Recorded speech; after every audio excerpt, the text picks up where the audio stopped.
Hello, everyone, and welcome to this episode of Ignition Time. The shenanigans continue in Washington, D.C. Welcome, folks, to another episode of the D.C. Comedy Hour, where the nonsense and the shenanigans from our politicians continue. Let's start with the Senate Minority Leader, Mitch McConnell, who said this on the floor of the United States Senate. The Biden administration is simultaneously saying their latest spending spree will cost $0. It'll be totally free. All the socialism is going to be totally free of charge. Unbelievable comments. Let's roll the tape and hear from the Senate Minority Leader, Mitch McConnell. Let's roll the tape and watch. Last month's jobs report was another huge disappointment, showing less than half the hiring that had been expected.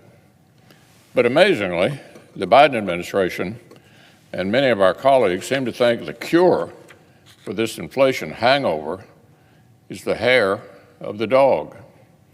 They're trying to exploit the economic anxiety they've created by pitching yet another multi-trillion-dollar socialist spending spree. They want to try to inflate their way out of inflation. Oh, and get this. The Biden administration is simultaneously saying that their latest spending spree will cost $0. Let me say that again. The Biden administration is simultaneously saying their latest spending spree will cost $0. It'll be totally free, and that it will come with massive historic tax hikes in order to pay for it. All this socialism is going to be totally free of charge, but it also needs the biggest IRS cash grab in decades in order to pay for it. Go figure. And folks, speaking of bizarre, Senator John Kennedy said this on the IRS reporting proposal. He said this, I quote, "Republicans aren't perfect, but this stuff is crazy. President Xi would be proud." He's referring to the Chinese president. Now, this is a Republican actually being sarcastic, but this is a very, very bizarre comment. Let's roll the tape and watch.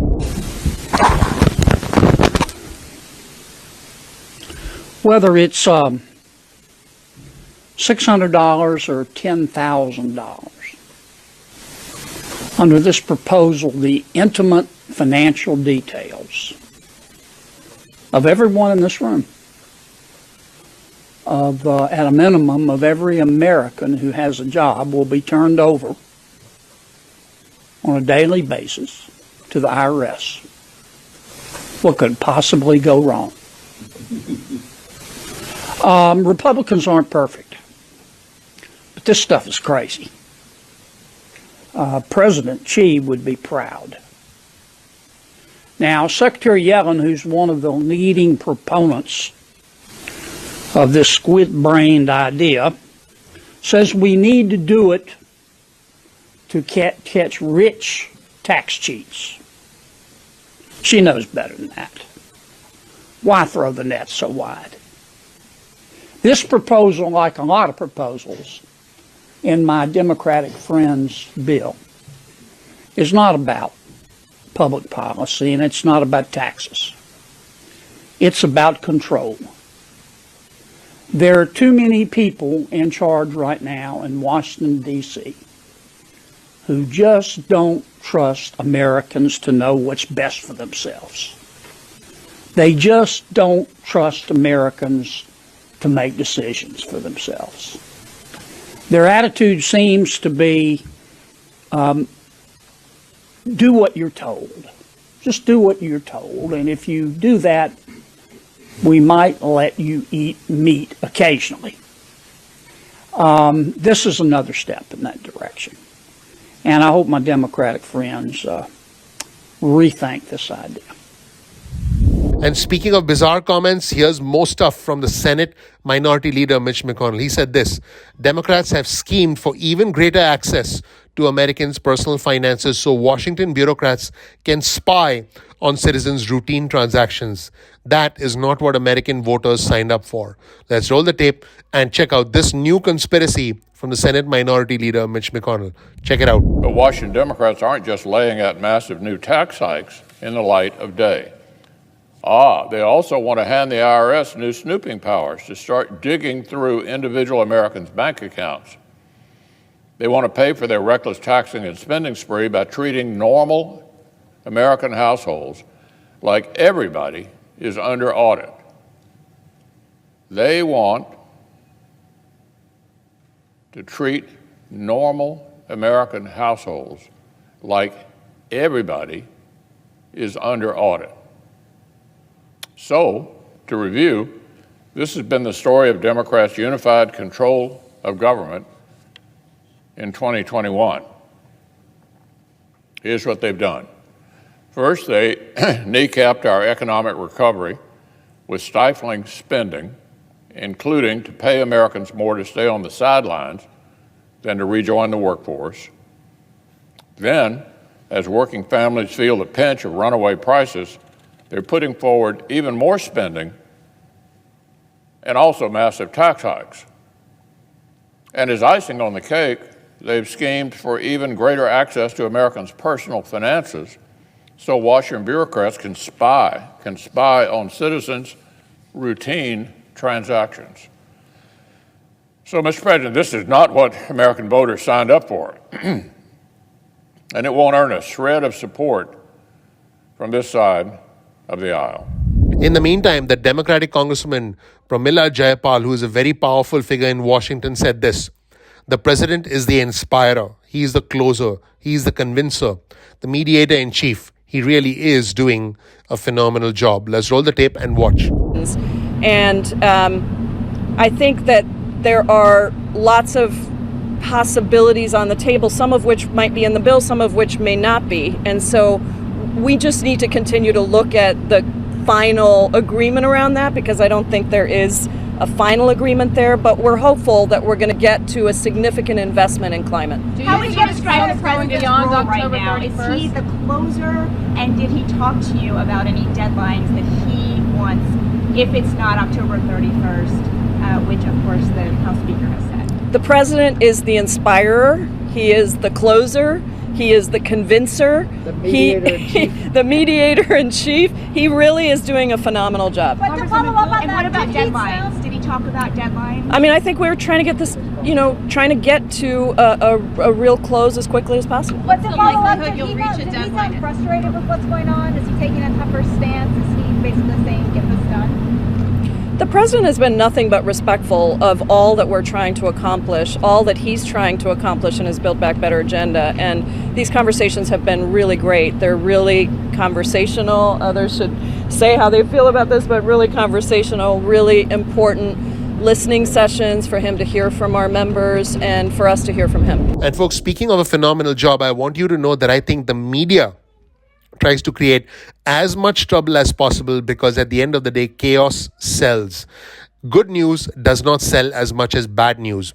The way TV stations get ratings is by making us more emotional, by making us more agitated, by raising our blood pressure, by making us fight and argue with each other at the dinner table, and that is good for ratings. By the way, if you've noticed, politicians do that as well. Politicians engage in a lot of tribalism, us against them. In fact, Jon Stewart said this to CNN's Jake Tapper. He said this, I quote, "I think the media does a terrible job at de-escalation, and de-escalation is the antidote to all of this nonsense." Let's roll the tape and check out what Jon Stewart had to say to CNN's Jake Tapper. Let's watch. I think the media does a terrible job at de-escalation. Yeah.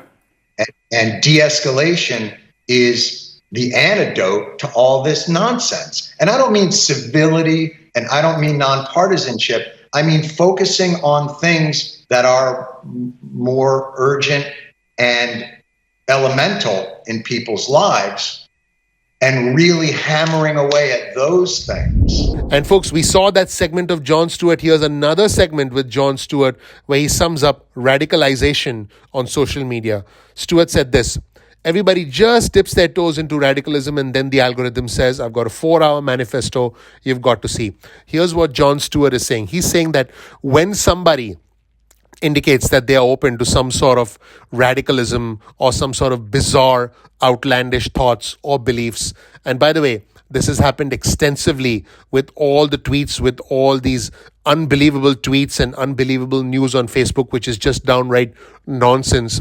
The algorithms can actually detect that, hey, this person wants to see this, and it continues to force feed them a whole bunch of nonsense. This is how people get radicalized. And by the way, the Russian and the Chinese enjoy this, and they actually engage in these efforts to further divide us, because that's part of their plan, misinformation to try and divide Americans. This is indeed what's happening. Let's roll the tape and see what Jon Stewart had to say about this situation. Let's roll the tape and watch. Let me know what you think. I mean, we have algorithms that make sure that if you're starting to lean towards something bad, that you have to go, like, everybody just dips their toe into radicalism, and then the algorithm says, ooh, you like that video? Right. I've got a 4-hour manifesto you've got to see. Right. Like, we've created a machine that makes that kind of radicalization more efficient. And if you thought that was interesting, let's take a look at the Transportation Secretary Pete Buttigieg, who used Tucker Carlson's homophobic paternity leave criticism about Pete Buttigieg and the call for paid family leave. He said this, I quote, "We're pretty much the only country left that doesn't have some kind of national policy for paid family leave." Let's roll the tape and watch Pete Buttigieg, the gay Secretary of Transportation, who had the privilege of welcoming a child into his family and took some paid family leave. Let's roll the tape and watch. As you might imagine, we're bottle feeding and doing it at all hours of the day and night. And I'm not going to apologize to Tucker Carlson or anyone else for taking care of my premature newborn infant twins. The work that we are doing is joyful, fulfilling, wonderful work. It's important work. And it's work that every American ought to be able to do when they welcome a new child into their family. I campaigned on that, so did the president. The Build Back Better agenda includes provisions for paid family leave. By the way, we're pretty much the only country left that doesn't have some kind of national policy for paid leave. I think it's down to us and Papua New Guinea. It is long past time to make it possible for every American mother and father to take care of their children when a new child arrives in the family. So there you have it, everyone. Some unbelievably bizarre news emerging, not just from our politicians, but also from Washington, D.C. in general. Let me know what you think in the comment section below. Thank you so much for watching. Please click the like button. Please click subscribe. Please enable notifications. A ton of effort goes into the creation and the production of these videos, and we look forward to your support when you click the like button, when you click subscribe and enable notifications. Follow me on Twitter. This right here is my Twitter feed. You'll be able to keep up with all the latest news stories on Twitter, and my Twitter handle is ignition_time. That's ignition_time. Thank you so much for watching. I appreciate you. I'm looking forward to seeing you in the next episode of Ignition Time. Take care. Bye.